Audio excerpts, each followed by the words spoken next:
네, 다음은 세상 돋보기입니다. 첫 번째 돋보기는요, 내리막길의 희생인데요. 어떤 사건인지 영상으로 만나보시죠. 어제 오전 11시쯤 부산 사상구의 신모라 교차로입니다. 신호 대기 중던 차선에서 레미콘 한 대가 빠르게 교차로를 가로지르죠.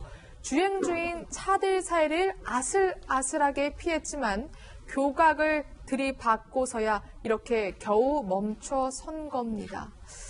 변호사님, 딱 봐도 대형 사고인 것 같은데 일단 운전자는 무사하신 거죠? 아닙니다. 저 상황이 보시는 것처럼 이 교차로를 거슬러 내려가면서 네. 지금 레미콘 차량이 결국 사고가 난 것인데 다행히 다른 차량과 충돌은 없었고요. 교각을 충돌해서 멈췄는데 안타깝게도 운전자인 62살의 이모 씨가 병원으로 옮겨졌지만 사망했습니다. 그렇군요.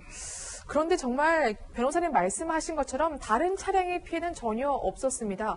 어떻게 가능했던 건지 직접 한번 들어보시죠.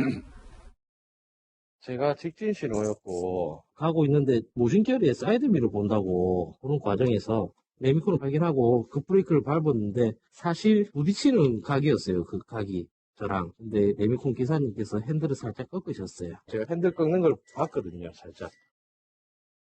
그러니까 레미콘 차량 차주분께서 그 희생자분께서 마지막 순간까지 2차 피해가 없도록 최선을 다하셨던 것 같아요. 아마 이 교차로 자체가 내리막이었던 것 같고 레미콘 차량은 그러니까 위에서부터 밑으로 내려오는 질주한 상황이었던 거죠, 것 같습니다. 사실상. 근데 이분이 아마 어떤 사유 때문에 이 브레이크 작동이 안 됐는지 여부는 모르겠습니다만은 네. 본인이 이상이 있다고 판단하니까 경적을 울리면서 질주하고 있었던 것 같습니다.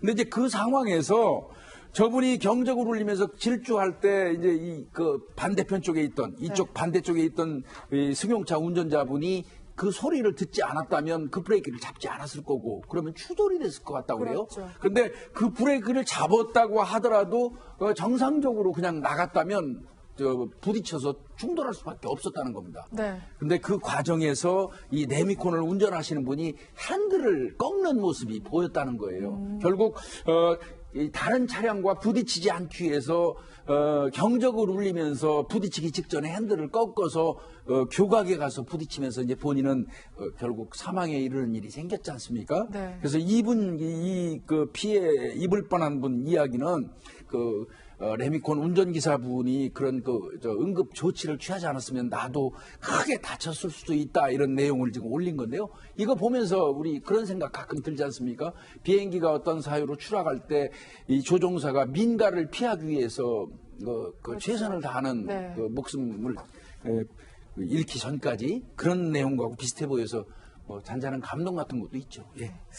이 사고 장소가 부산 사상구의 신모라 교차로인데 여기가 사실 그렇게 사고가 많다면서요. 네, 여기가 이제 네. 백양터널에서 신모라 교차로 사이가 지금 이제 그 마일 구간이라고 알려져 있는데요.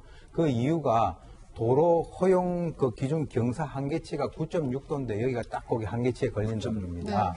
그래서 2014년 이후에 현재까지 한 28건 정도 교통사고가 있었는데 그중에서 이제 대형 트럭 사고도 8건이 있었고요. 네. 대형 트레일러의 10중 추돌 사건도 있었고 지난해 이제 3월 달에는 4.5톤 화물차하고 이 통학버스가 이게 부딪혀가지고 중학생들이 다치는 그런 사고도 있었습니다. 네. 근데 이제 왜 그러냐면 이 화물차 브레이크가요. 일반 차들 브레이크 같은 경우 우리가 패드식이라고 돼 있는데 네. 이 화물차 같은 경우는 공기 유압식 브레이크로 돼 있거든요.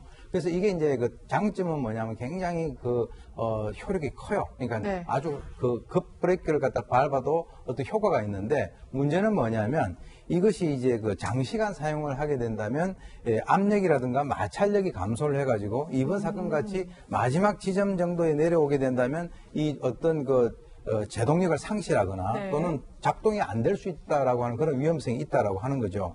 그래서 현재 경찰은 교통사고를 지금 조사를 하고 있는 상황인데 현장에 스키드 마크가 없다라고 하는 거. 거예요, 그냥. 그런 것은 뭐냐면 이게 본인이 분명히 그런 식으로 아까 말씀하셨듯이 핸들을 꺾었다면 브레이크를 밟았을 텐데 그렇다면 스키드 마크가 있어야 되잖아요. 있어야죠. 네. 근데 이제 그것이 없다라고 하는 거. 그래서 현재 목격자를 상대로 해서 여러 가지 조사를 하고 있는데 안타깝게도 그쪽에 CCTV가 있긴 있었는데 각도적으로 약간이 제한되기 때문에 현재 정확한 원인은 아직까지는 발표를 하지 못하고 있는 상황입니다. 그래서 저 도로가 워낙 문제가 많아서 지자체가 화물차 기사 교육도 시키고 뭐 안내 표지판도 설치하고 많은 노력을 기울이는데 그래도 사고가 난다고 합니다. 보다 획기적인 대책이 좀 더 마련돼야 할 것으로 보입니다.